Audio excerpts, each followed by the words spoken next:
Now, at the core of this project was an interest from WorkSafe Victoria in finding out whether we could have a good, simple, clear measure of things that you can do in your workplace to prevent injuries and illnesses from happening.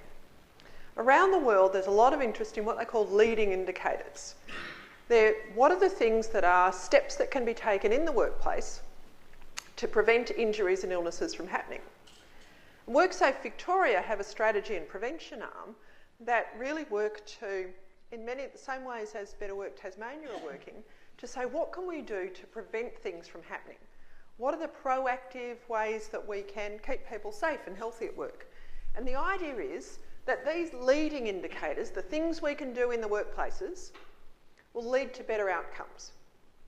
Will act to prevent, or to reduce at least, injuries and illnesses being experienced by people in the workplace. So, if you think about your own workplace, what are the things you do that keep you healthy and safe at work? That's what these lead indicators are about. What are the steps that are taken that are really important? What are the ways in which you provide resources? What are the resources? Training, equipment that are available for people to put in place to do their jobs. And you can see there's a whole lot of researchers working around the world. People in, people in Finland, in the US, in Canada, as well as Australia, New Zealand, all over the place. There's a really strong push to move away from counting lost time injuries to understanding what's caused them in the first place. So, if you think about your own workplaces, these are the kinds of areas we're talking about when we mean leading indicators. You might have really specific indicators in mind. So if we look at the top box around systems and policies and procedures, you might think, oh, well, in my workplace, we've got a great policy on, if it's a hospital, on lifting patients or not lifting patients without using the equipment. Or in the transport sector, we've got a great set of procedures around hours worked and how we manage fatigue, all those sorts of policies. Whatever industry you're in, having those systems and policies in place are fantastic, but they're only part of the picture. I've seen lots of workplaces where they have beautiful policies and nobody sticks to them. Nobody knows about them. Nobody thinks about them. They're not in full compliance. So they're one part of the picture, but they're not sufficient to keep everyone safe. We also need management commitment and leadership. People can be pretty cynical in their workplaces. If they're being told to stay safe, but they really feel like management are telling them to do the job and do it at all costs to meet the deadline, then they'll not be likely to behave. Managers need to work as role models. I talked to one health and safety manager who told me about working in a bank. They had an evacuation drill, a fire drill, and everybody had to leave their offices and desks and workstations and go outside to the evacuation point. The bank's senior executives didn't leave because they were too important to have their work interrupted by a drill. CEO said to the health and safety manager, "What do you think? How are we going?" And he said, if the managers aren't modelling the safety behaviour, how can you expect everyone else to follow? So the next time they had the drill, the CEO took the names of everybody who evacuated and went around to the senior executives and said, "You're not modelling safety behaviour for the workers. We're going to be keeping an eye on you." That is how you can start to do things to change cultures, holding people accountable for their safety behaviour, ensuring that people get a clear message. And it's not just the senior executives. I've heard from so many people who say, senior management are great, we have terrific health and safety people, but my supervisor, let me tell you about my supervisor, could not care less about health and safety. So where there's a mismatch, that's a really undermining feature in a workplace. That stops us from doing what we'd like to do to keep people healthy and safe. So supervisors play a really important role. Prioritising health and safety. In some industries, health and safety is just as important as productivity and all the other goals of the organisation. It's seen as a strategic issue.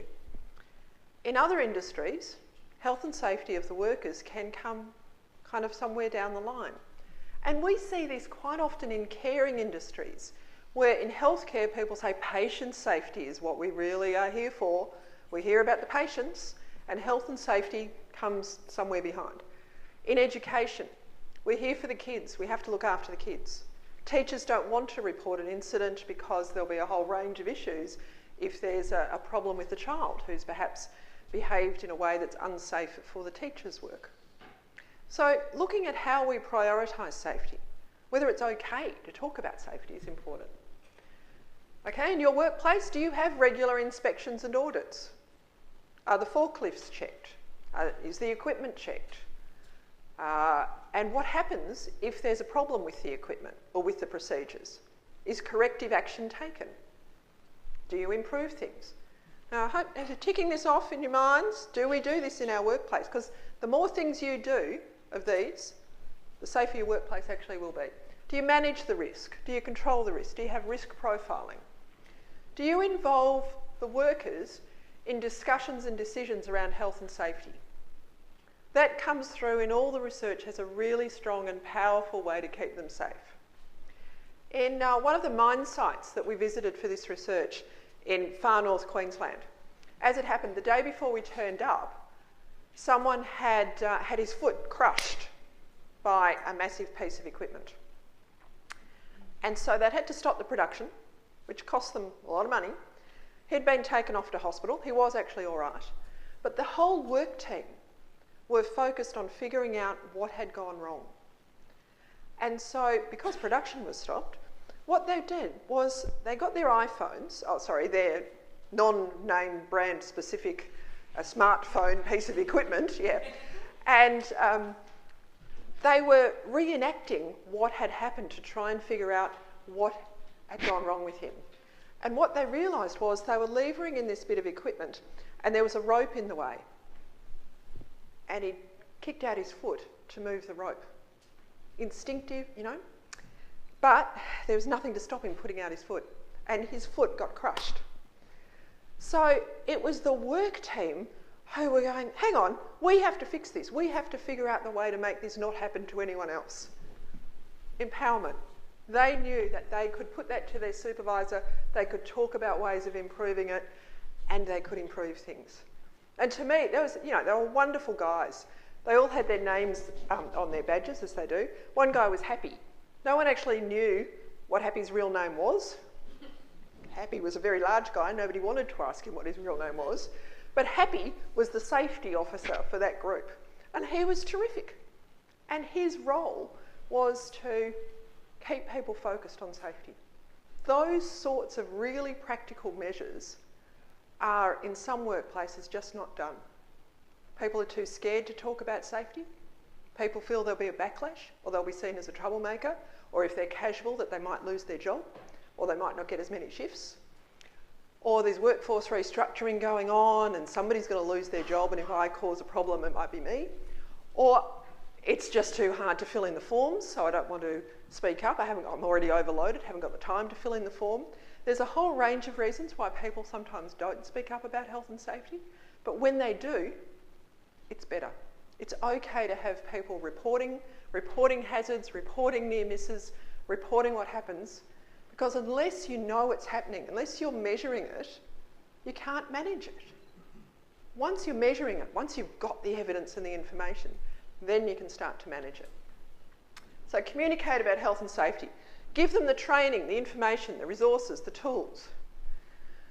When we did some research with teachers, early childhood and kindergarten teachers, you know what one of their common problems is?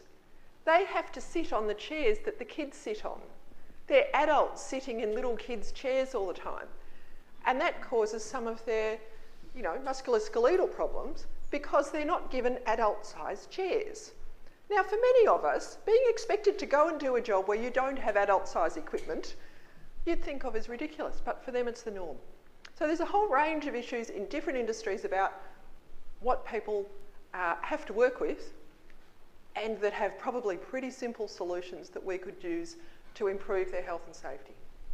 Holding people accountable, like the CEO in the bank saying to people, you're accountable for health and safety, we're watching your behaviour, you know, we want to know that you're staying safe. And giving people positive feedback when they do behave safely, when they do make suggestions or solutions about health and safety in the workplace. All of those steps can help to keep people safe. Done is to look at a measure that they call the Organisation Performance Metric, or the OPM. It's a very strange name for a tool that's about health and safety, possibly a little grandiose, but it's a great tool, a great name. It's really just a set of 8 statements that ask you things like, are formal audits regularly done in the workplace? That's not the right wording, but it's something like that. Does everyone have the training and equipment they need to do their job properly? Are management in this workplace committed to health and safety? So 8 statements, and people are asked to score from 1 through to 5. So you've got a maximum score of 40. High score means I think this workplace is doing better on those leading indicators. So the first thing we did was to do a survey with over this 8-item tool.